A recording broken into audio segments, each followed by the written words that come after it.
Okay, good afternoon, Stony Point families. This is our Curriculum Night presentation, part 2, because we had some technical difficulties when we recorded it last night.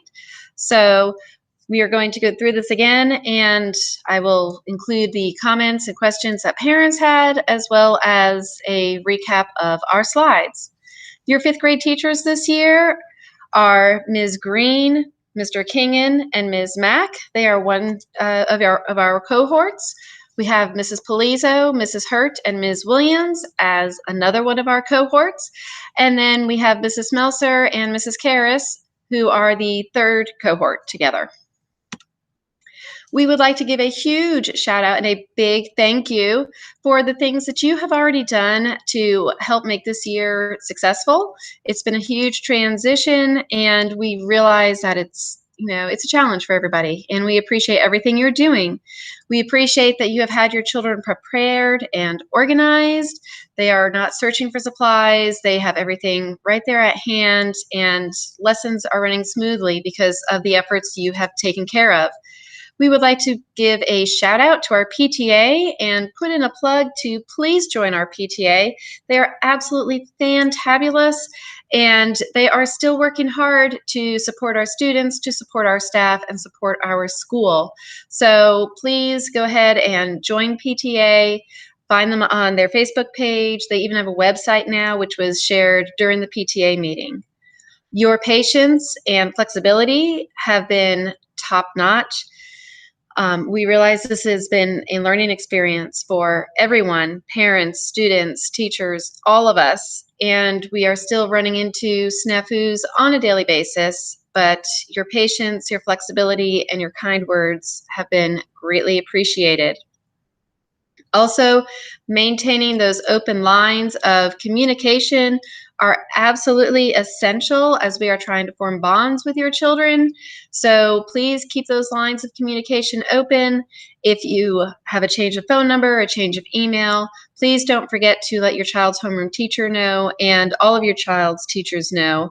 That way we can keep you informed as to what is going on with your child's education. We'll be discussing the following topics: curriculum goals for this year, grading, parent conferences, and Q&A. Since this is a re-recording, I will be including the questions in as I go through the slides that were asked last night.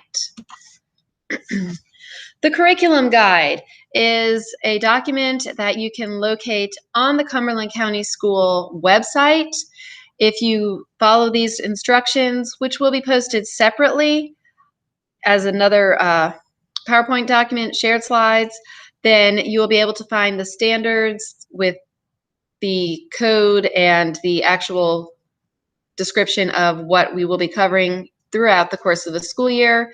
Several parents asked what the difference between the North Carolina course of study is and the national course of study with the national standards, and there really isn't much of a difference. We've just kind of tweaked it and changed a little bit of the wording to make it more of our own, but content-wise and intensity-wise, everything is still the same as it would be on a national level.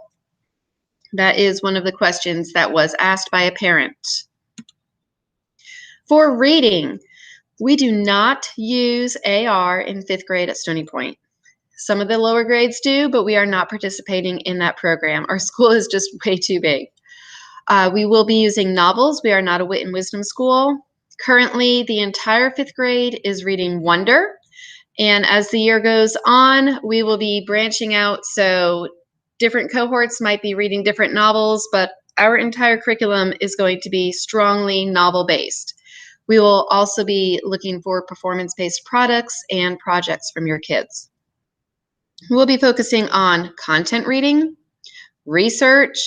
The students will still have media lessons at the Media Center, and they are encouraged also to keep tapping into those local media resources, because even though the media centers and the libraries are not all open per se, they still have a lot of fantastic resources available online for cardholders.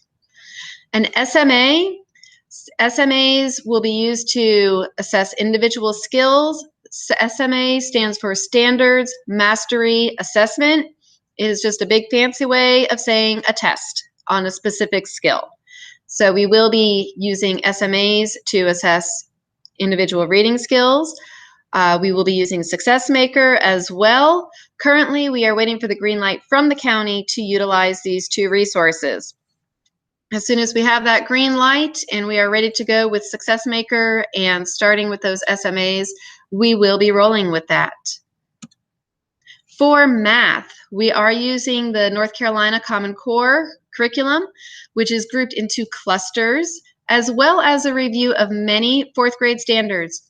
Due to the pandemic last year, the content did not always get thoroughly conveyed because there was so much confusion and confusion with who was supposed to be in classes when and whether grades counted or not, even though they did for the elementary school kids. We just want to make sure the kids are caught up and up to date with their mathematical standards. So we are incorporating many of the fourth grade standards in with fifth grade. So we have a huge task ahead of us. Our math teachers are Ms. Williams, Mrs. Mack, and Mrs. Smelser. And also I should go back and add that the reading teachers are Mrs. Smelser, Mrs. Karras, Ms. Green, and Mrs. Hurt.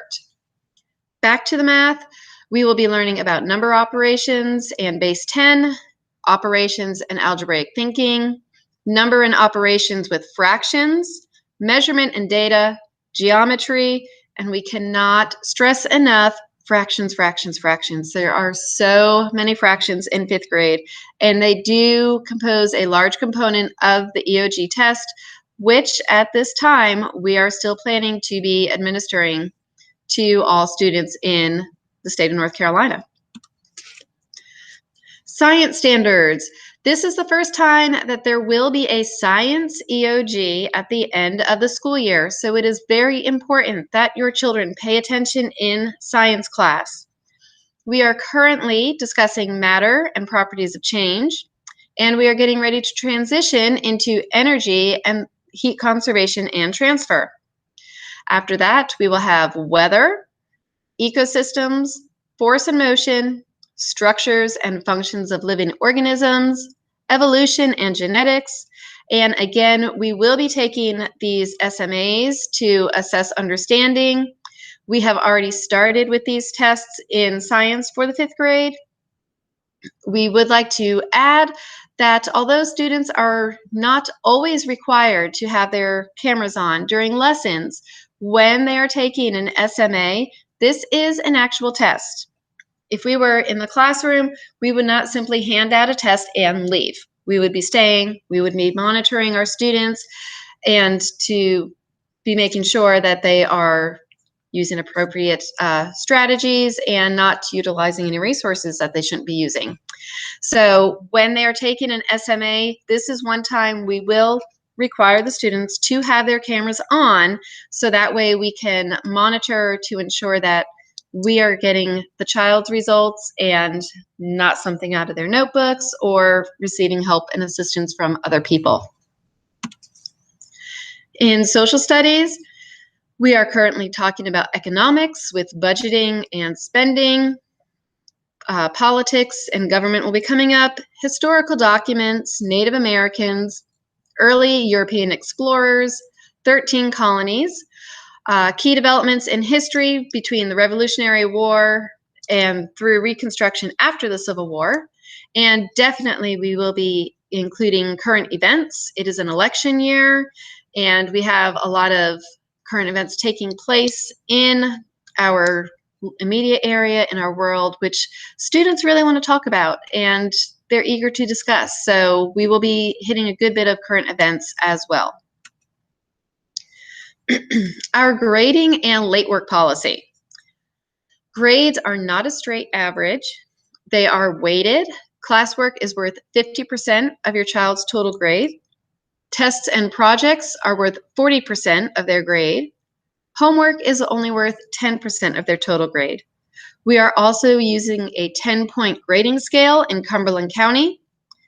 Therefore, we have broken it down. An A is a 90 to 100, a B is an 80 to 89, C, 70 to 79, D, 60 to 69, and an F is anything below a 59. If you still do not know how to access your child's grades, you will need to set up a parent portal account for PowerSchool. Individual homeroom teachers have that information. There is a direction letter along with your child's access information. So we highly encourage you to access PowerSchool, get that set up. Also, to set up Canvas and utilize Canvas as well. I have 3 children who are in Cumberland County schools. I found that the easiest way to set up your parent Canvas account for me was to download the parent app onto my phone. And then I had my daughters download the student Canvas app to their phones, their devices, or whatever they have available. And then you have to sync the 2 accounts up. There is a pairing code that you will be able to find from your child's account. So you have to either be logged into your child's account on their computer and look under settings to find that pairing code, or you can pair it directly from their electronic device. Also, we were asked when setting up last night, is it easier to look under Cumberland County Schools or for your individual school name when setting up the account? And you want to search Cumberland County Schools. Please do not search for your individual school name. A lot of times they will not appear, so you will want to go search for Cumberland County Schools when you are setting up your child's Canvas account.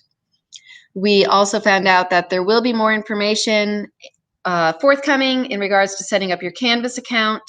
We just didn't want to completely overwhelm parents with PowerSchool information and Canvas information and sending all those letters all home at the same time to people who need it. So we kind of are giving the 2 a little bit of space.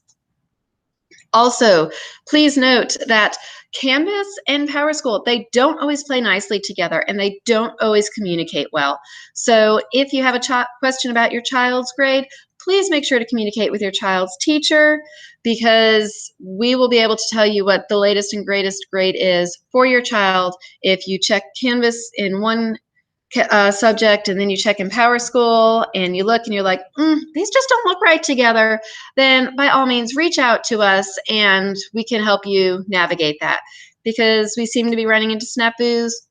Currently, there is a work order put in at the county level with the state to try to merge up the syncing and make it a little bit more seamless, but it is kind of out of our hands. We're doing the very best we can to manage it yet.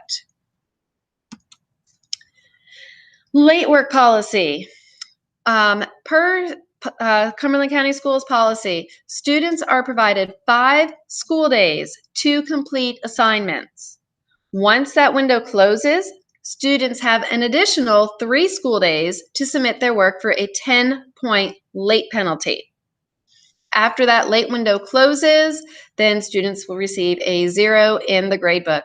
We do need to make sure that we are getting the work in from the students and assessing how they are understanding, especially with something like math, because we do, like we mentioned, have so many standards that we are covering. We need that work turned in on a timely manner for all subjects, so that way we can evaluate it and see if your child is going to need additional help somewhere. Parent conferences, those will be virtual this year, and they are planned for Wednesday, October 28th. We will have more information coming out about this later. In the past, we have utilized some sort of a sign-up genius. That way, parents can see all the time slots that are available and try to pick what is best going to work for your schedule. In the meantime, virtual parent conferences are highly encouraged at any time by appointment. Live instructional time is not a conference time. That way we can maintain your child's privacy and continue to prepare ourselves ahead of time if there's something we need to look up and have available for you. We are also, during that time, trying to teach with our very precious minimal amount of time we have to teach concepts to our students. So live instructional time is not a conference time. Please contact your teachers by email or remind so that we can set something up with you and assist you as we are working to help your children. We do ask that you do not call the school to talk to your child's teacher. Due to different circumstances for different families, not everybody is available at the school, and we very well may not know that you have even called and left us a message. So for now, the most reliable methods of reaching us are email or remind. Okay, at the question and answer, I have already incorporated in throughout the presentation some of the questions that parents asked. We did not have very many questions at all. We had parents asking in regards to Canvas, which I have addressed, and setting up your Canvas account, as well as having more information forthcoming. We have also mentioned that you need to search for Cumberland County Schools instead of your individual school names for questions for setting up your account. Late work was addressed, which was also a question, as well as the difference between the National Course of Study and the North Carolina standards, which are basically the same. We've just kind of changed the wording just a little bit. That sums up everything that we covered in our virtual curriculum night meeting. So if you have any additional questions, please reach out to your child's homeroom teacher or the teacher that you have the specific question about for that subject area. We thank you for joining us this evening and this afternoon, and we hope everyone stays well and stays safe.